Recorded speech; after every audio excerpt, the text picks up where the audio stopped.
Bonjour tout le monde.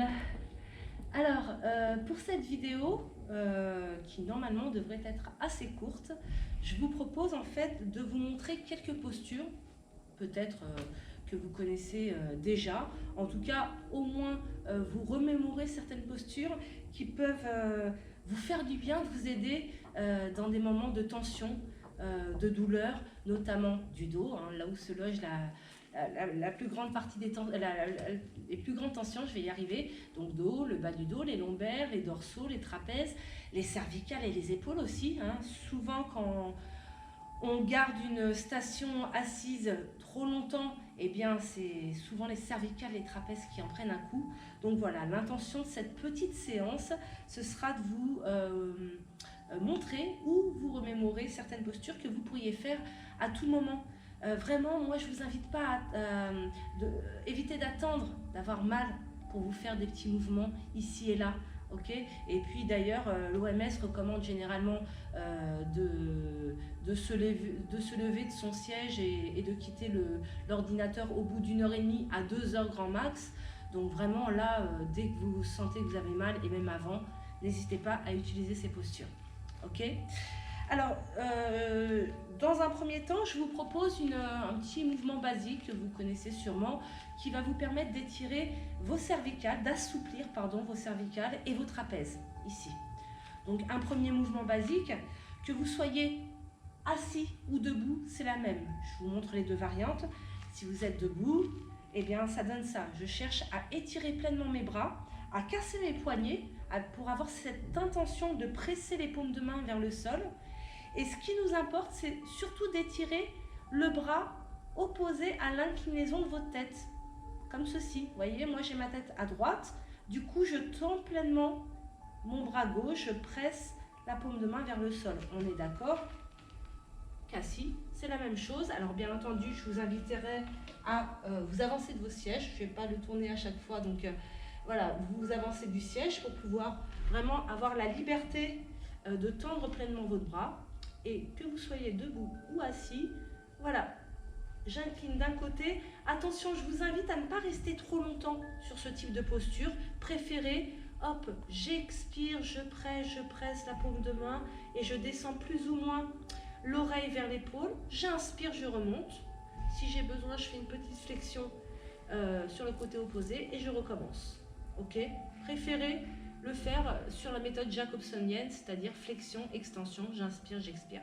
Bien entendu, vous faites exactement la même chose, de l'autre côté.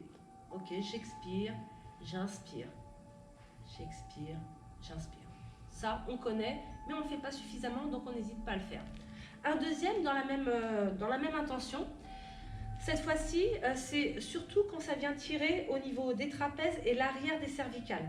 Après, ça va aller tirer jusqu'en bas, quoi qu'il en soit. Mais ça va vous aider à solliciter vraiment toute la partie cervicale, le rotateur en fait. Donc dans ces cas-là, je vous invite à faire le même travail. Donc là, je descends la tête sur un côté, je rapproche l'oreille de l'épaule. Et ensuite, regardez, je vais faire simplement un quart de cercle. Que j'ai le bras tendu ou pas, le bras opposé tendu ou pas. Hein, vous n'êtes pas obligé sur celui-ci, vous le sentirez de toute manière. Regardez, je rapproche le menton de la poitrine un petit peu. Hop, je me replace sur le côté et j'éloigne le menton de la poitrine. Légèrement, je ne vais pas jusqu'en arrière ici. Et attention, les personnes qui ont de l'arthrose cervicale, évitez l'arrière. Là, je fais juste un petit quart de cercle en avant. Voyez, à l'expiration, j'inspire, je reviens et j'éloigne le menton de la poitrine. Je prends le temps de replacer dans l'axe pour ensuite faire la même chose de l'autre côté. Bien entendu, je ne vous l'ai pas précisé, et vous n'êtes pas là. Hein. Hop, vous êtes dos plat, vous étirez le sommet du crâne et ensuite vous effectuez ce petit quart de cercle. Ok? Ça, c'est pour les cervicales. Ensuite, je vais vous proposer le dos du gros chat. Vous connaissez ça, hein? Pour rappel, nous on se le fait souvent, soit debout, les jambes fléchies, soit sur les genoux, à 4 pattes, position quadrupédique. Et bien pareil, en position assise, c'est la même chose. J'ai mal au bas du dos, j'ai mal au niveau du haut du dos également, les dorsaux. Eh bien écoutez, regardez, donc là pour le coup, je vais quand même tourner le siège. D'une part, je m'éloigne du dossier, ok. j'écarte suffisamment mes pieds pour vraiment répartir le poids de mon corps et être à l'aise. Ensuite, bien sûr que je m'auto-étire, sommet du crâne vers l'avant. Et qu'est-ce qu'on a oublié? Les épaules. C'est super important. Si tu gardes les épaules en avant ou vers le haut, là tu perds toute l'intention du mouvement. J'éloigne les épaules des oreilles, j'étire mon corps et ensuite regarde en appui sur mes mains, poitrine ouverte, je descends le dos plat. Tu vas me dire, il est où le dos du chat? Ok, j'inspire sur ce mouvement et j'expire. Et là, je peux rapprocher le menton de la poitrine. Je peux enrouler mes épaules vers l'avant. Du coup, mes omoplates s'écartent et c'est là que tu as tout l'effet du dos du chat, le dos rond. Alors, tu peux le faire ici. Descendre, j'inspire, comme je l'ai fait à l'instant. J'expire, donc j'écarte les omoplates, je rentre le nombril et j'arrondis ce dos. Ou sinon, tu peux le faire aussi. J'inspire. Je fais mon dos rond, je reste quelques instants à l'expiration et je profite de ce dos rond pour dérouler. Ok? Et je replace mes épaules vers l'arrière. Toujours cet espace entre les jambes. J'ouvre la poitrine, épaules basses. J'inspire, j'expire, j'éloigne, j'éloigne, j'éloigne. Et j'en fais quelques-unes comme ça où je déroule et je recommence le mouvement. Ouais? Ok pour ça? Donc ça, c'est le dos du chat. Ça peut, voilà, ça peut t'aider à te remémorer le mouvement. Je me replace face à toi, pardon. Et là, ce que je te propose, allez, pour t'aider au niveau de la mémoire de ce mouvement, on va l'appeler le papillon. En fait, quand on a des tensions au niveau des trapèzes, hein, les dorsaux et les épaules également, ici, souvent c'est toujours à cause de cette position avachie hein, et les épaules relâchées, on est derrière l'ordinateur et en plus, il suffit qu'on n'ait pas un bon siège à la bonne hauteur, le PC qui n'est pas face à nos yeux et là, ça accentue les mauvaises postures.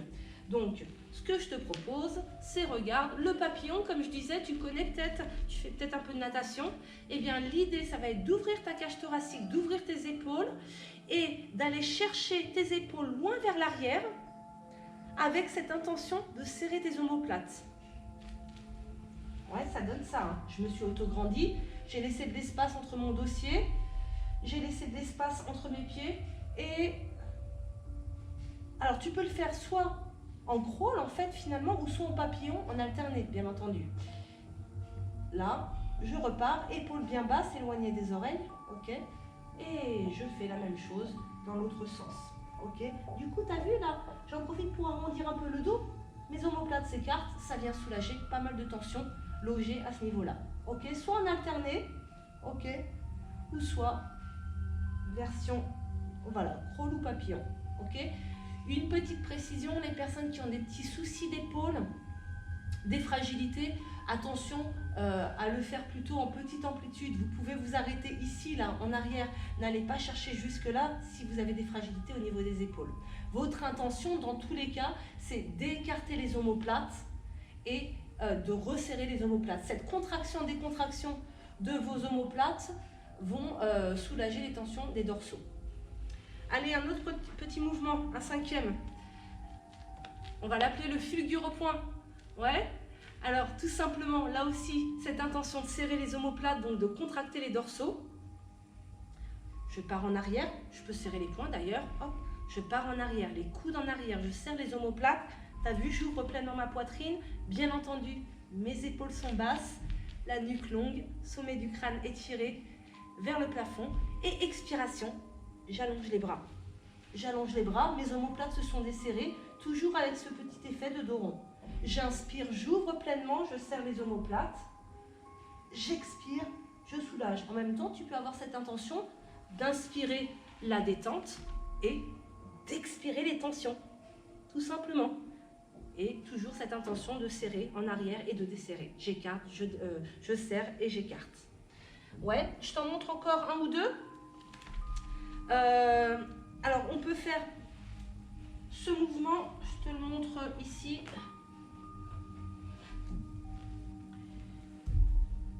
On va appeler ça l'optimiste. Allez, l'optimiste, pourquoi? Parce qu'on va chercher, en fait, comme lorsqu'on est super joyeux, content, à ouvrir davantage sa cage thoracique, pardon. Et pour cela, je vais t'inviter, hop, on le fait debout quelquefois, en fait, à faire une bascule du bassin, la fameuse antéversion, pardon, la rétroversion. Donc, tu bascules légèrement le bassin en arrière et tu ouvres la poitrine complètement. Tu peux aller chercher une petite cambrure, déjà par cette antéversion, et ensuite petite cambrure cervicale. Assis, ça donne la même chose. Hein. Là, j'ouvre complètement la poitrine, j'éloigne les épaules. Tu as vu, il y a toujours cette même intention, hein, d'arrondir le dos, d'écarter les omoplates, la petite cambrure qui fait du bien en haut, en bas. Et là aussi, ça vient vous soulager. Ouais. Allez, sur cette position, j'en profite. On va dire les maillets, deux derniers mouvements. Tu écartes suffisamment les jambes. Tu te rappelles, tout à l'heure, on a fait le dos plat et le dos rond. Même principe, même idée, mais là, tu viens également soulager les tensions des lombaires. Descends délicatement en t'appuyant sur les cuisses si tu en as besoin. Ok, là, tu peux relâcher complètement le dos. Et là, tu auras besoin de venir attraper tes mains au niveau, derrière tes mollets. Donc, bien entendu, si tu as du mal, tu resserres un peu les pieds. Hein. Et il faut qu'il y ait suffisamment d'écart. Pourquoi? Regarde, j'arrondis le dos là. Et ensuite, je remonte, je pousse le dos rond vers le plafond jusqu'à peut-être même tendre quasiment les bras. Et là, je viens étirer ici au niveau des lombaires. Encore une fois, cet effet de dorsaux. Ok? J'inspire, je soulage, je rapproche la poitrine des cuisses. J'expire, je pousse, je pousse, je pousse, je pousse vers le plafond, puis vers l'arrière. Si tu veux étirer les lombaires, tu as besoin de partir en arrière. Là. Ah ouais, ça fait du bien là. Inspire, expire à chaque fois sur ton effort. Je t'en montre un petit dernier.